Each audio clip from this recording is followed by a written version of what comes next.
Hello, everyone. Pastor James here. It is so good to be with you. I hope you're having a lovely day. I'm getting on here to see who is here with us.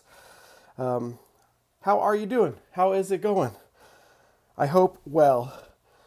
Anyways, thanks for being here this morning. We're doing Matthew 26, 69 through 75. Short amount of verses, not much to say, but a powerful story indeed. It is July 23rd, and this is our 88th devotional here on the weekday mornings. We're doing Peter Denies Jesus. So let's get into it as soon as my screen pulls up here. Here we go. Hi, Candace. Hi, Gary. Hi, others. Matthew. It's good to be with you. Let's jump into this now.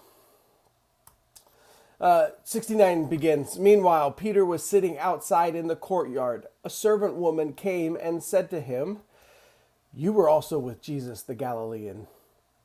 But he denied it in front of all of them, saying, "I don't know what you are talking about." 71. When he went over to the gate, another woman saw him and said to those who were there, "This man was with Jesus." And the man from Nazareth. With a solemn pledge, he denied it again, saying, "I don't know the man." This solemn pledge is a formal, it's like a legal pledge in the region. It's called a hakam. And he, with a solemn pledge, says, "I swear I do not know that man." 73, a short time later, those standing there came and said to Peter, "You must be one of them. The way you talk gives you away." His accent put him with Jesus in the company of the Galileans. Then he cursed and swore and said, "I don't know the man." At that very moment, the rooster crowed, and Peter remembered Jesus' words, "Before the rooster crows, you will deny me 3 times." And Peter went out and cried uncontrollably. So, a couple things I want to look in this passage before we jump into our questions. It begins with Peter in the courtyard. He had followed Jesus there for Jesus' trial with the Sanhedrin. Jesus just got denounced, beat, and spit on, and Peter is sitting in the courtyard of waiting for Jesus' trial. A servant woman, a maid servant.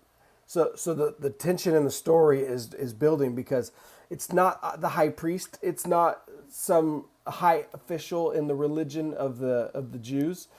It's a lowly slave came up to Peter and says to him, "You were with Jesus," and he denies it.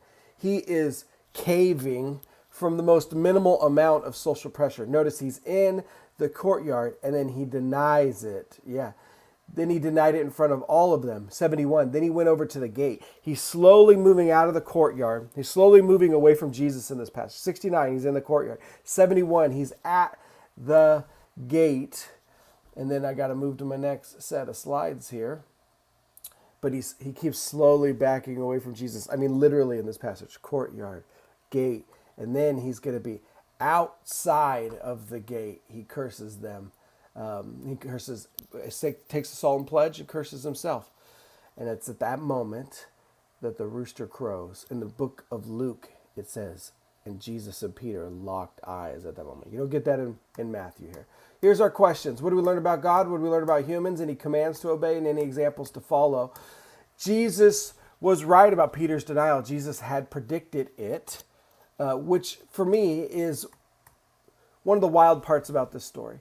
That as Jesus is being denounced as the Son of God, Jesus had just claimed to be the Son of God. As he's being denounced as the Son of God, being hit, being beat, his prediction about Peter's denial is coming true. Jesus' identity is being affirmed in Peter's failure. How incredibly confusing that must be for Peter. Jesus is completely alone in this story. I mean, there's people around him, but there's no one for him. There's no one fighting with him. His greatest disciple, Peter, now is literally backing away, caving from social pressure to be with Jesus from a lowly slave. Yeah. What do we learn about people? Without the Holy Spirit, we all act in self-preservation, all of us. We all act in self-preservation without the Holy Spirit. I think this is true going on right now, right? I mean, without getting... Good morning, Mike. It's good to be with you. Good morning, Rachel and Rosemary. I'm glad to be here with y'all. Without the Holy Spirit, we all act in self-preservation. And here we see Peter doing just that. I mean, he's literally backing up in this passage so that he can save himself from the fate of Jesus. Any command to obey? No, none. Any example to follow? No, none. No one.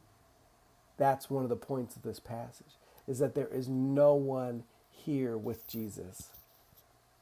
No, we don't want to follow the crowds here. We don't follow the maidservant. We definitely don't want to follow Peter.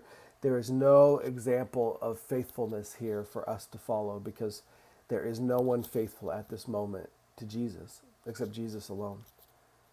I'm nearly done here. I got 2 paragraphs and a prayer, and we'll be on our way. There's 2 things that stick out to me about this passage of Peter denying Jesus. The first one, as Jesus is being denounced as the Son of God, his identity is being proven by his prophecy of Peter's denial. There's a lot of P's and D's there. Peter knew this. He was told that he would deny, and he said, never, not me. He was always the bold one, yeah? How incredibly confusing for him, but I think there's a lesson in that for you and me. And the lesson is this: God is strong when we are weak. Our failures are continual opportunities to see who Jesus really is and experience his grace. In our tears, when we weep bitterly, like Peter does, because of our own failure, because of our own brokenness, because of our own sin, even though God knew it was going to happen, even though it's us rebelling against God or taking steps away from God or realizing we weren't as close to God as we originally thought, God is still present in the midst of that. God's identity can still be seen in the midst of that. God's grace can still be experienced in the midst of that. We see that in Peter. Here's the second thing I'm taking away from this story, which I find fascinating, which I find helpful as we grow. So that was the first one. In Peter's failure, Jesus' identity is affirmed. Peter is so bold when he is with Jesus. So when Jesus says, I have to die, Peter's the first one to say, never. I will never let that happen. Or when Jesus is getting arrested, it's Peter who cuts his ear off of the servant of the high priest. Right? He's so bold, he's ready to fight. Or when Jesus is walking on the water, Peter's the one that says, call me out to you on the water, right? Because you're there, Jesus. Maybe I could be with you. But he's such a coward when Jesus is absent. Like this moment where Jesus is completely at the mercy of the Sanhedrin, of the Jewish leaders. Peter folds. That is, until Pentecost, until the Holy Spirit comes to earth and enters his heart.